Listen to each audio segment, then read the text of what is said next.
چونکہ اس کی برکات کو کوئی پکڑ ہی نہیں سکتا ہے۔ آج سارے شیطان قید ہو گئے، چاند نظر آیا شیطان غائب ہو گئے، قید ہو گئے۔ تصفد فیہم مردۃ الشیاطین، بڑے بڑے شیطان قید ہو جاتے، اس لیے تو نمازی بڑھ جاتے، وہ پھر آہستہ آہستہ گھٹ جاتے ہیں کہ وہ ایمان کی اتنی طاقت نہیں ہوتی کہ وہ چل سکیں، لیکن ایک دفعہ جب وہ چھوٹتے ہیں شیطان سے تو سیدھے مسجد میں آتے ہیں۔ دوسرا کیا ہوا؟ جنت کو دھونی دی جانے لگی اور جنت کو سجایا جانے لگا روزے رکھنے والوں کے لیے۔ تیسرا کیا ہوا کہ ساری جاندار مخلوق روزہ رکھنے والوں کے لیے دعا میں لگ گئی، دعا میں مشغول ہوگی۔ چوتھا کیا ہوا؟ روزے دار کے منہ سے جو ایک سمیل آتی ہے خالی معدے کی، وہ اللہ تعالیٰ کو مشک سے زیادہ اچھی لگتی ہے، پسندیدہ ہوتی ہے۔ اور پانچواں کیا ہوا کہ اللہ تعالیٰ رمضان کی آخری رات سب کی بخشش فرما دیتے، اور اس وقت اللہ کا عرش پہلے آسمان، روزانہ تہجد میں عرش الہی پہلے آسمان کی طرف آتا ہے۔ یہ اللہ کو پتہ ہے اس کا کیا مطلب ہے، یہ اللہ کے نبی کو پتہ ہے، ہم اس پر ایمان لائے۔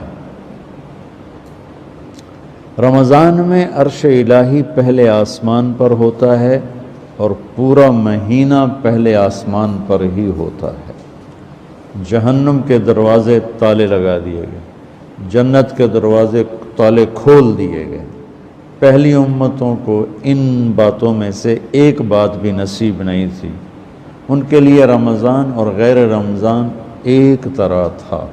فضیلت ملتی تھی، لیکن جیسے ہمیں اسپیشل خصوصی پیکج نہیں ہوتا، یہ فون والے پیکج نکالتے ہیں، تو میرے اللہ نے اس امت کے لیے خصوصی پیکج تیار کیا ہماری بخشش کے لیے۔ ہمیں رات کی نماز عطا فرمائی قرآن سننے کے لیے، چونکہ اللہ نے قرآن کو باقی رکھنا ہے۔ تورات، زبور، انجیل تو ٹیمپریری کتابیں تھیں، اس لیے وہ مٹ گئیں، ان کے ترجمے پائے جاتے ہیں۔ اصل بائبل کیا تھی خود بائبل والوں کو نہیں پتہ، اصل تورات کیا تھی تورات والوں کو نہیں پتہ، وہ اصل لینگویج ختم ہو گئی۔ تو قرآن ایک واحد کتاب ہے جو اپنی اصل کے ساتھ موجود ہے۔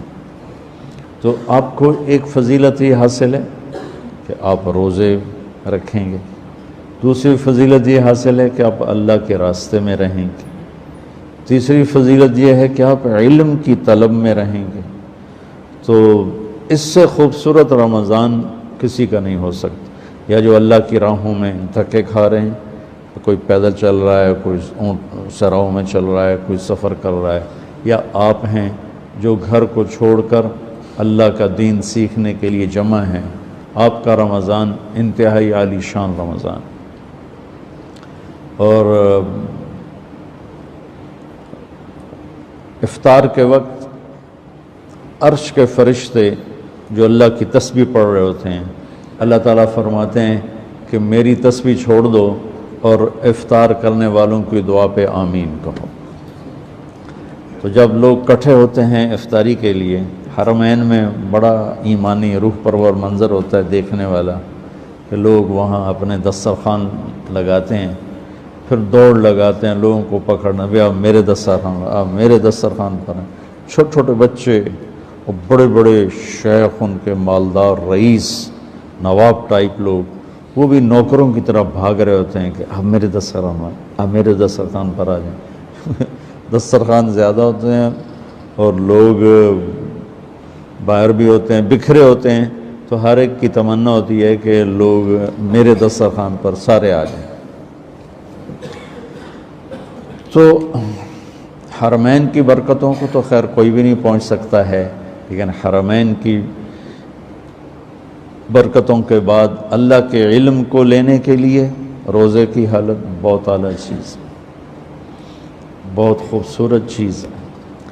تو اس امت کو رمضان خصوصیت سے ملا، جس میں اللہ تعالیٰ نے لیلۃ القدر اتاری، جس میں اللہ کے نبی نے اعتکاف رکھا، اور اس کا فرض روزہ،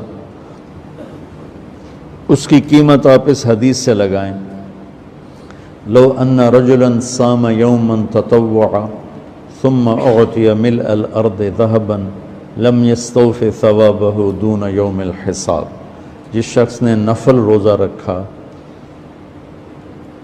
اور اس روزے کے بدلے میں پوری دنیا سونے سے بھر کے اس کو پیش کی گئی، کیا آپ کا نفل روزہ ہے نا، اس کا یہ صلہ ہے، ساری دھرتی سونے سے بھر کے، تو میرے نبی کا فرمان ہے یہ سونے سے بھرا ہوا جہان بھی اس روزے کا بدلہ نہیں بن سکتا، اس روزے کا بدلہ اللہ ہی دے گا۔ تو اب آپ بتائیں فرض روزے کی قیمت کیا ہوگی؟